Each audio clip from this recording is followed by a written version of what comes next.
Buenos días a todos. Vamos a comenzar con la oración compuesta coordinada. Vamos a seguir una guía rápida y sencilla de análisis. ¿Qué tenemos que hacer cuando nos encontramos ante una oración? Lo primero, seguir los siguientes pasos. Ver los verbos que tenemos, los subrayamos. Si tenemos más de un verbo o una locución verbal, es decir, una perífrasis, estaremos ante una oración compuesta.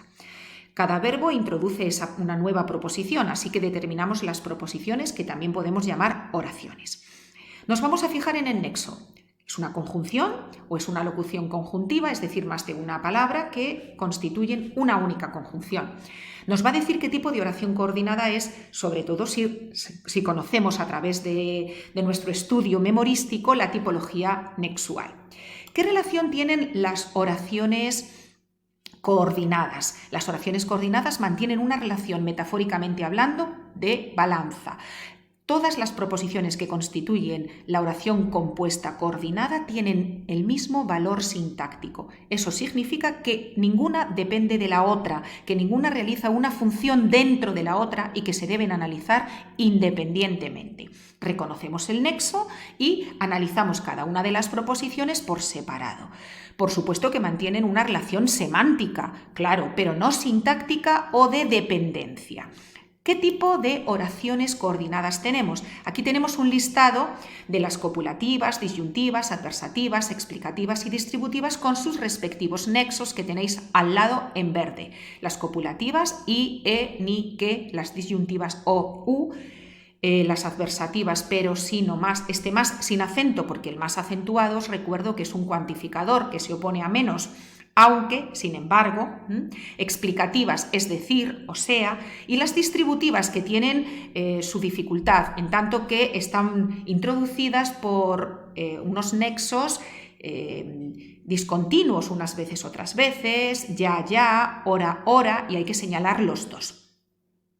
¿Qué ocurre con las hilativas? En algunas gramáticas se habla de oraciones coordinadas, copulativas hilativas, que están introducidas por la conjunción y, pero que en realidad mantienen una relación de consecuencia, no de suma, como ocurre normalmente en las coordinadas copulativas. Llovió y nos mojamos, es decir, que nos mojamos porque había llovido, ¿verdad? Bueno, pues las vamos a introducir también aquí, pero cuidado porque en algunos casos estas hilativas, en algunas gramáticas, se estudian como si fueran consecutivas.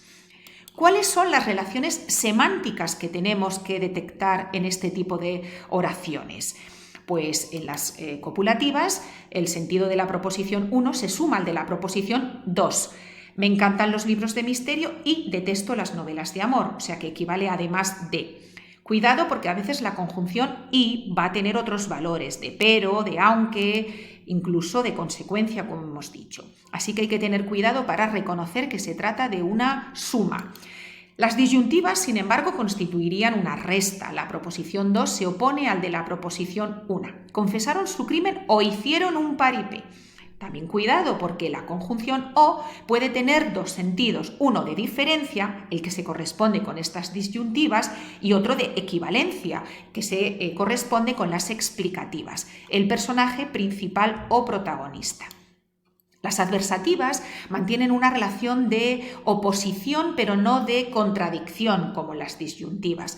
La proposición 2 se opone pero no niega, pone una traba a la proposición 1. El Madrid jugó muy bien, pero no ganó. También hay que tener cuidado porque aunque es un nexo que vamos a ver en las oraciones adverbiales concesivas, ¿cómo los diferenciamos? De una manera sencilla veremos que en las concesivas la proposición subordinada aparece primero y actúa como un modificador oracional de la principal y además prefiere el modo subjuntivo. Muchos ejemplos tenemos aquí de explicativas, de distributivas, que podéis leer tranquilamente, y aquí un resumen de lo más importante, de las coordinadas copulativas con su sentido, con el cuidado que tenemos que tener respecto a su confusión con las proposiciones hilativas, las coordinadas disyuntivas y las coordinadas adversativas. Hay que verlo detenidamente y detectar cuáles pueden ser los problemas que podemos encontrarnos. A continuación, continuación vamos a ver varios ejemplos de proposiciones coordinadas, copulativas. Aquí tenemos varios. Las personas contagiadas deben aislarse durante 14 días y sus familiares han de tomar todo tipo de precauciones. He querido destacar en rojo han de tomar porque es una perífrasis y deben aislarse porque también lo es. La primera es una perífrasis de obligación como la segunda. Lo que ocurre es que en la segunda tenemos una preposición, ¿verdad? Eso hay que tenerlo en cuenta. Más ejemplos de disyuntivas, de copulativas. También aquí la primera es, perdón, de copulativas. Son ejemplos de copulativas con el ni, con el que y con el e. Las disyuntivas con o, tómame o déjame, pero no me digas que te crea más. Hemos visto que tenemos 4 verbos, pues tendremos 4 proposiciones. Es a lo que me refería. Señalamos el pero determina que tenemos una proposición al principio y otra segunda que es adversativa con respecto a la primera, pero dentro de la primera a su vez tenemos 2. No olvidemos que en nuestra gramática los hablantes no pensamos individualmente. Si pensamos que las palabras o las categorías gramaticales se pueden asociar a los números 1, 2, 3, 4, nuestra cabeza no funciona con 1, 2, 3, 4 sucesivamente, sino que el 1 tiene dentro el 2 tiene dentro el 3 y el 4 y así. Es en realidad más parecido a una teoría de conjuntos que a una sucesión. Así que unas oraciones van a estar dentro de las otras. Y finalmente tenemos aquí las adversativas, otra adversativa sencilla, otra explicativa. Seguiremos estudiando desde casa, es decir, no renunciaremos a la lectura ni a la curiosidad. Esta segunda proposición contiene otra, como lo habíamos dicho. Distributivas señalando los nexos que tenemos aquí discontinuos, unas veces, otras veces. Cuidado porque unas veces, otras veces no es conjunción. No debemos poner solamente nexos, sino reconocer si es una conjunción o si es, como en este caso, unas veces, otras veces, sintagma nominal.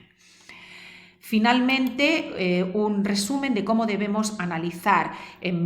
Si no tenemos demasiada práctica, de manera muy sencilla, primero separamos los verbos y detectamos cuál es el principal. El principal nunca será una forma no personal, va a estar conjugado, no va a ser solo un infinitivo, un gerundio y un participio. Si vemos esto, está claro que van a depender de un verbo conjugado. Salvo que estén en una perífrasis, por supuesto. Tampoco el verbo principal va a llevar delante un nexo como una preposición o como una conjunción. Pensad que estos nexos convierten a lo que llevan detrás en subordinados, de alguna manera. Después vamos a ver los nexos. Por supuesto, como ya hemos detectado los verbos y sabemos cuál es el verbo principal nos va a decir cuál es el sujeto que concuerda con él. Y a partir de entonces nos hacemos todas las preguntas. Sabiendo cuál es el sujeto y sabiendo cuál es el predicado, pues nos metemos dentro del sujeto, vemos su núcleo, vemos sus complementos, nos metemos dentro del predicado y hacemos exactamente lo mismo. Estudiamos los nexos y como nos los hemos aprendido de memoria, pues reconocemos que son coordinados, vemos qué tipo de coordinada es y analizamos cada proposición como si fuera una proposición simple o una oración simple. Aquí a continuación tenéis un ejemplo de oración compuesta coordinada copulativa. Es copulativa con un nexo e porque la palabra que sigue empieza por i. No imaginábamos esta desgracia íbamos por la vida tan seguros. Señalamos las dos proposiciones y lo único que tengo que indicaros es que habría que reconocer sin problema esta desgracia, que es complemento directo, que el no es un sintagma adverbial y es mejor poner que se trata de un modificador oracional, eso es lo que significa MO. Y en la segunda proposición tenemos íbamos por la vida tan seguros. Tan seguros es un complemento predicativo que se refiere, por supuesto, al sujeto. Para recordar un aspecto del complemento predicativo, haceos la siguiente pregunta. ¿Cómo estábamos cuando íbamos por la vida? ¿Cómo? ¿Cuándo? Dos preguntas asociadas al verbo, porque el complemento predicativo completa el verbo y también completa al sujeto. Es la única dificultad que tiene esta oración. Por supuesto, haremos oraciones más complicadas, pero como breve guía para poder asumir los problemas que nos pueden llegar, creo que es suficiente. Muchas gracias.